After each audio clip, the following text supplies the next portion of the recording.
Au départ, l'art du puzzle est un art bref, un art mince, tout entier contenu dans un maigre enseignement de la Gestalt théorie. L'objet visé, qu'il s'agisse d'un acte perceptif, d'un apprentissage, d'un système physiologique ou dans le cas qui nous occupe d'un puzzle de bois, n'est pas une somme d'éléments qu'il faudrait d'abord isoler et analyser, mais un ensemble, c'est-à-dire une forme, une structure. L'élément ne préexiste pas à l'ensemble. Il n'est ni plus immédiat ni plus ancien. Ce ne sont pas les éléments qui déterminent l'ensemble, mais l'ensemble qui détermine les éléments.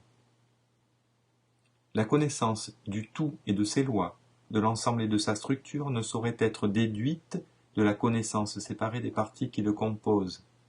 Cela veut dire qu'on peut regarder une pièce d'un puzzle pendant 3 jours et croire tout savoir de sa configuration et de sa couleur sans avoir le moins du monde avancé.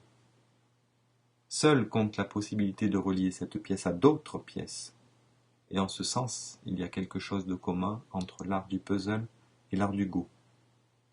Seules les pièces rassemblées prendront un caractère lisible, prendront un sens. Considérer isolément une pièce d'un puzzle ne veut rien dire. Elle est seulement question impossible, défi opaque.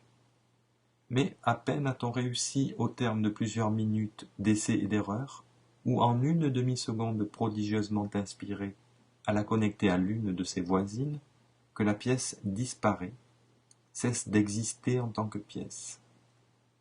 L'intense difficulté qui a précédé ce rapprochement est que le mot puzzle, énigme, désigne si bien en anglais, non seulement n'a plus de raison d'être, mais semble n'en avoir jamais eu, tant elle est devenue évidence. Les deux pièces, miraculeusement réunies, n'en font plus qu'une, à son tour source d'erreur, d'hésitation, de désarroi, d'attente. On en déduira quelque chose qui est sans doute l'ultime vérité du puzzle. En dépit des apparences, ce n'est pas un jeu solitaire.